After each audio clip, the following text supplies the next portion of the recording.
दोस्तों, तो जैसा अगर पिछले एपिसोड में हमने देखा कि हाउचेन अपने दोस्तों के साथ डीमन क्लैन में मिशन कंप्लीट करके यहाँ वापस आ चुका था।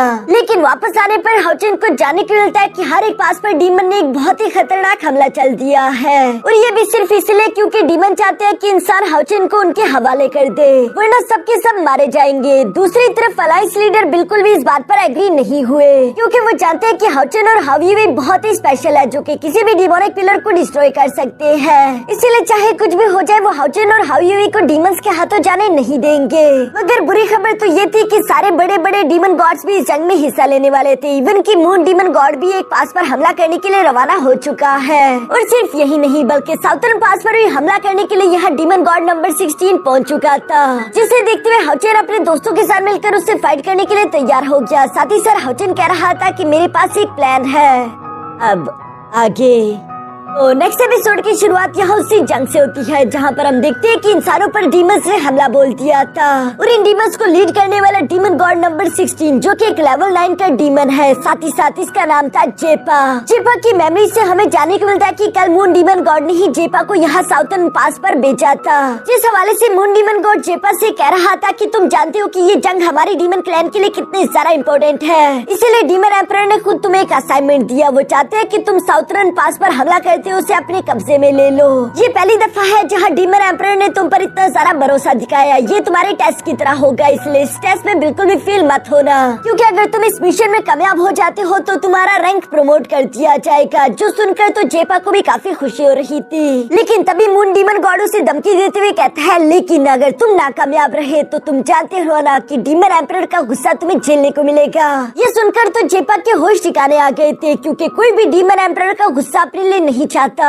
वो जानता है कि डीमन एम्परर गुस्से में कितने ज्यादा खतरनाक हो जाते हैं, इसलिए वो मून डीमन गॉड से कह रहा था कि मुझ पर भरोसा दिखाने के लिए शुक्रिया। मैं इस मिशन में बिल्कुल भी फेल नहीं होऊंगा, चाहे मुझे कोई भी कीमत क्यों न चुकानी पड़े, लेकिन साउथर्न पास को मैं कैप्चर करके ही रहूंगा। जो कहते साथ ही सीन शिफ्ट होकर वापस से प्रेजेंट पे आ जाता है। ये सारी बातें याद करके जेपा और भी ज्यादा मोटिवेटेड हो गया था। वो फौरन अपनी डिवाइन सोल टेक्निक का इस्तेमाल करते तेजी के साथ आगे बढ़कर यहाँ साउथर्न पास पर हमला करने की कोशिश करने वाला था, लेकिन इससे पहले कि उसका पंच साउथर्न पास गेट को टच भी कर पाता तभी अचानक हाउचेन सामने की तरफ जंप कर देता है, जहां उसने अपने सनमून स्नेल शील्ड के इटर्नल बैरियर का इस्तेमाल करते हुए उस अटैक को ब्लॉक कर दिया। जहां जेपा पीछे की तरफ धकेलते हुए आकर हैरान होते हुए कहता है कि आखिर ये कैसे हो गया, ये तो एक डिवाइन आर्टिफैक्ट है। अच्छा, अब मैं समझा कि एक लेवल 8 का मामूली वॉरियर मेरे अटैक को कैसे ब्लॉक कर पाया, क्योंकि तुम्हारे पास ये डिवाइन शील्ड आर्टिफैक्ट है। मगर बच्चे, आज के दिन तुम्हारे ये डिवाइन शील्ड मुझे रोक नहीं सकता, क्योंकि डीमन एम्परर को ये साउथर्न पास चाहिए, इसलिए आज के दिन मैं इसे मिटा दूंगा और मुझे कोई भी नहीं रोक सकता। जो कहती जेपा तेजी के साथ सामने की तरफ बढ़ते हुए हाउचेन को पंच करके फिर से जमीन की तरफ भेज देता है। दूसरी तरफ हाउचेन कैसे तैसे खुद को संभाल कर जेपा को जवाब देते हुए कहता है कि अगर एक डिवाइन शील्ड काम नहीं आने वाली तो मैं दूसरा डिवाइन वेपन बाहर निकाल लूंगा। जो कहती हाउचेन ने फिर से अपने sword of life and creation को काफी कूल तरीके से बाहर की तरफ निकाल लिया,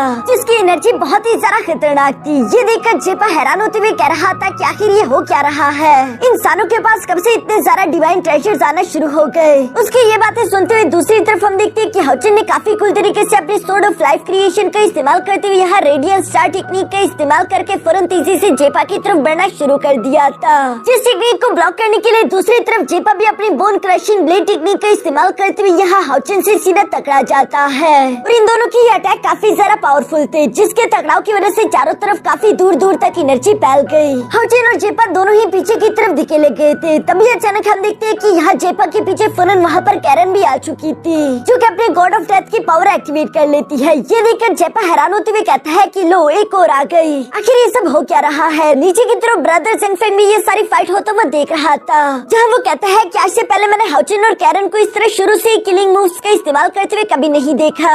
वो लोग आज के दिन काफी ज्यादा सीरियस दिखाई दे रहे हैं, और बड़ा सीरियस हो भी क्यों ना, क्योंकि ये डीमन गॉड नंबर 16 है, जिसके साथ हाउचेन और कैरन दोनों मिलकर फाइट करने की कोशिश कर रहे थे, लेकिन अभी भी वो जेपा को हरा नहीं पा रहे। जेपा उन दोनों के साथ ही फाइट करते हुए कह रहा था कि तुम दोनों मामूली लेवल 8 के वॉरियर्स हो, क्या अब तुम्हारे पास में कोई भी तुमसे पावरफुल वॉरियर नहीं बचा जो कि मेरा सामना कर सके। वैसे तुम लोगों का लड़ना मुझसे फजूल है, क्योंकि तुम मुझे कभी नहीं हरा सकते। बेहतर यही होगा कि तुम लोग डीमन एम्परर के सामने घुटने टेक दो, क्योंकि तुम अगर ऐसा कर लेते हो तो डीमन एम्परर तुम्हें एक नई जिंदगी दे देगा। यहाँ पर हम देखते हैं कि हाउचेन और कैरन जेपा पर हमला करते हुए कह रहे थे कि मुंह बंद करो, पहले हमसे फाइट करके हमें हरा कर कर तो दिखा दो, उसके बाद इस तरह की बकवास करना।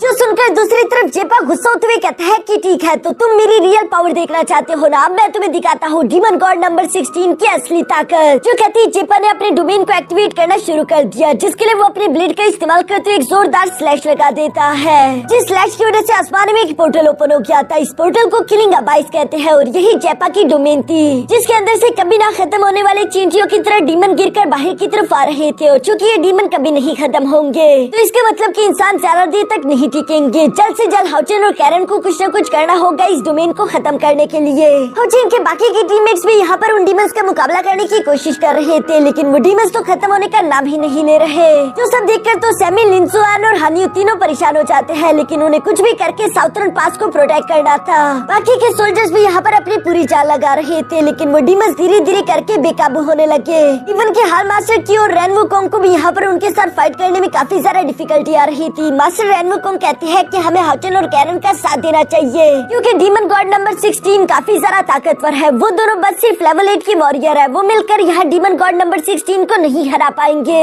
लेकिन मास्टर क्यू अभी भी यहाँ हाउचेन और कैरन पर ही उम्मीद टिकाई बैठा था, क्योंकि अगर ऐसा नहीं हुआ तो वो लोग अपने साउथर्न पास को हमेशा हमेशा के लिए खो देंगे। दूसरी तरफ हाउचेन और कैरन भी यहाँ पर उन डीमंस को खत्म करने की कोशिश कर रहे हैं, जबकि जेपा जोर जोर से खुश होते हुए चिल्लाकर कह रहा था कि मेरी इस कभी ना खत्म होने वाले आर्मी के सामने कोई भी नहीं टिक सकता। जल्दी ये साउथर्न पास मेरा हो जाएगा और तुम लोगों के खून से मैं इसे धोकर पूरी तरीके से साफ कर दूंगा, ताकि यहाँ पर दोबारा कभी भी मुझे इंसानियत की गंदी बदबू ना आए। हाउचेन और कैरन भी यहाँ पर कभी ना खत्म होने वाली इस आर्मी से फाइट करते हुए काफी ज्यादा थक चुके थे। यहाँ पर जेपा कहता है कि इसी वजह से डीमन एम्परर ने मुझे अकेले इस जगह पर हमला करने के लिए भेजा, क्योंकि वो जानते थे कि मेरी इस आर्मी के साथ मुझे कोई भी नहीं रोक सकता, इसलिए मरने के लिए तुम सब लोग तैयार हो जाओ। यहाँ पर ये खराब सिचुएशन देखकर हाउचेन को समझ आ गया था कि उसे खुद ही कुछ न कुछ करना होगा, वरना जेपा की कही हुई हर एक बात पूरी तरीके से सच हो जाएगी। जो सारी बातें सोचते हुए अचानक हाउचेन जेपा को जवाब देते हुए कहता है कि अगर यही बात है कि तुम्हारी आर्मी कभी खत्म नहीं होगी, तो मैं भी तुम्हारे साथ अपनी आर्मी का इस्तेमाल करते हुए फाइट करूंगा। जो कहती है अचानक हाउचेन ने वहाँ पर अपने थ्रोन ऑफ सील का एक ऑरा समन कर लिया,